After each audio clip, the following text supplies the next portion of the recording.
In front of me is tablet NAVITEL T787, and today I would like to show you how you can manage app notifications.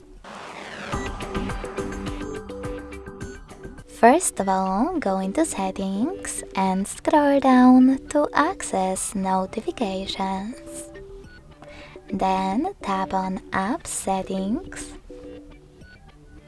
Click on Most Recent and pick the best filter for you, in my case, all apps.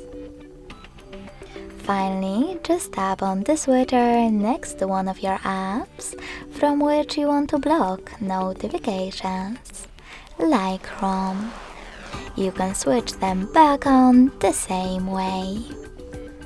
You can also just click on one of your apps on the left and manage all notifications from here. Thanks so much for watching. If you enjoyed this video, leave a like, comment and subscribe. Bye!